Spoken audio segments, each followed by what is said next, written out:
शैतानिर्रजीम बिस्मिल्लाहिर्रहमानिर्रहीम अस्सलाम वालेकुम रहमतुल्लाहि व बरकातुहू। मैं आपके लिए ऑल पार्टी हुर्रियत कॉन्फ्रेंस के कन्वीनर महमूद अहमद सागर का पैगाम लाया हूँ। सबसे पहले उन्होंने तहरीक कश्मीर यूरोप और इटली की क़यादत Mahmood Sharif senior vice president Tehreek Kashmir Europe, सदर Tehreek Kashmir Italy Chaudhry Babar Waraich, secretary general Tehreek Kashmir Italy Raja Waseem, नायब सदूर तहरीक कश्मीर इटली चौधरी मनीर, चौधरी फहीम सज्जाद मेहर और जॉइंट सेक्रेटरी अतीक जुबैर, उनकी तमाम टीम को उन्होंने सलाम भेजा है और सलाम पेश करते हैं लाहौर से गुजरात तक और कराची से पेशावर तक पाकिस्तान के जितने भी फर्जंद और बेटे बेटियां यहाँ शामिल हैं उनको मकबूजा कश्मीर से वो मकबूजा कश्मीर की तमाम जुमला क़यादत की तरफ से उन्होंने सलाम पेश किया है। और मैं मुबारकबाद पेश करता हूँ कि आपको कामयाब रैली मुनक्कद करने पर मेरे अजीज दोस्तों और साथियों, जहाँ पर अहले पाकिस्तान का इस तहरीक आज़ादी कश्मीर के लिए पसीना गिरता है, इन पाकिस्तान की तरफ आने वाले दरियाओं में कश्मीरियों का खून गिरता है। और वो कश्मीरी क़यादत मैं आपके सामने सैयद अली शाह गिलानी का वो उनका माजी रखना चाहता हूँ कि जब वो टीचर थे तो बख्शी ने कहा कि तहरीक आज़ादी को छोड़ दो, तुम्हें मिनिस्टर बनाऊंगा। जब तहरीक आज़ादी कश्मीर परवान चढ़ी तो उनको कहा कि तुम्हें इंडिया का सबसे बड़ा ओहदा देंगे, तहरीक आज़ादी कश्मीर छोड़ दो। 37 साल जेल में रहने वाला शबीर शाह, उसको कहा कि कॉम्प्रोमाइज करो, इंडिया का सबसे बड़ा ओहदा देंगे।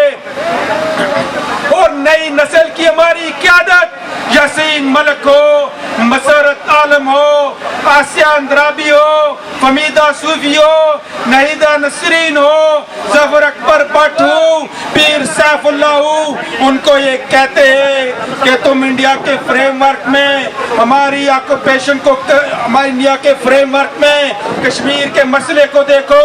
लेकिन उन्होंने इन तमाम ऑफर्स को रिजेक्ट किया है। यासीन मलिक को इस वक्त लाइफ इम्प्रिजनमेंट दी गई है।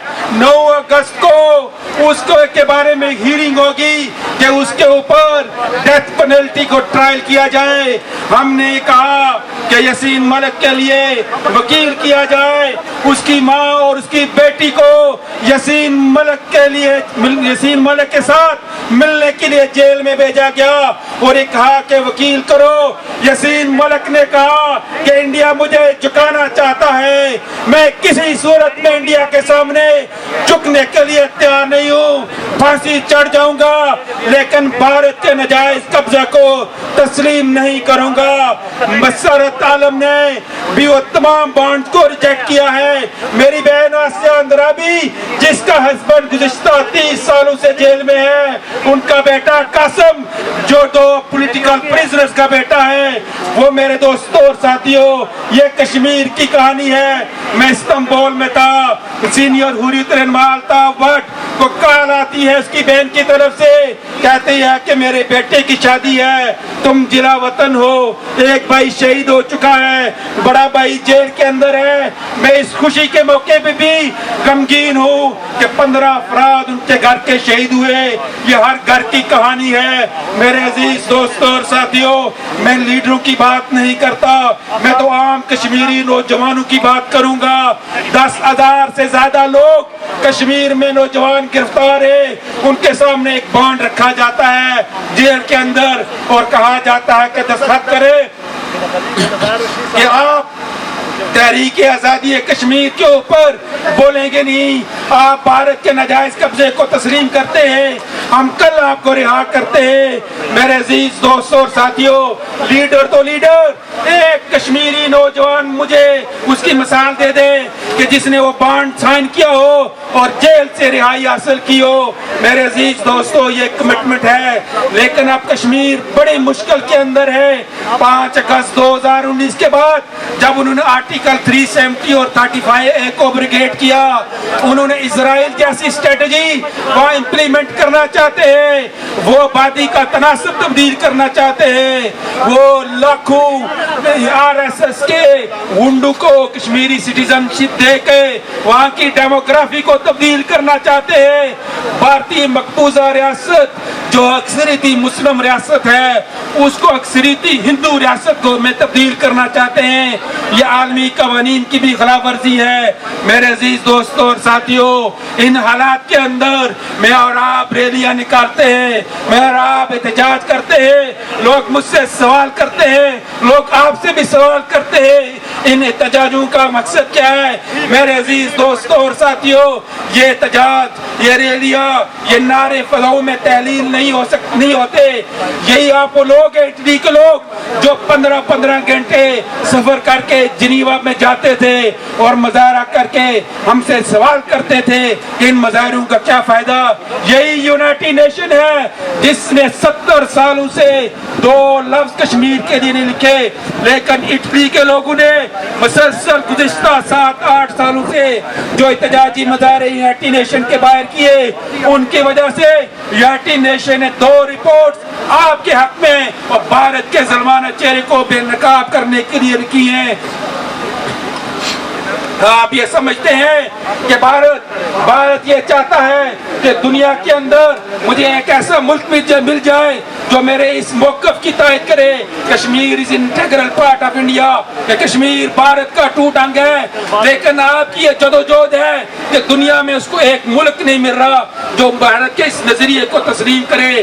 میرے عزیز دوستوں اور ساتھیوں, ہم یہ سمجھتے ہیں کہ آزادی کی منزل دور نہیں, آزادی کی منزل قریب ہے, لیکن جو ڈبل سٹینڈرڈز ہیں یونائٹڈ نیشنز کے, کہ جو مسئلہ کشمیر اور مسئلہ فلسطین پرلونگ ہوتا جائے گا اتنا ویسٹ کا ڈبل سٹینڈرڈز کا چہرہ بے نقاب ہوتا جائے گا.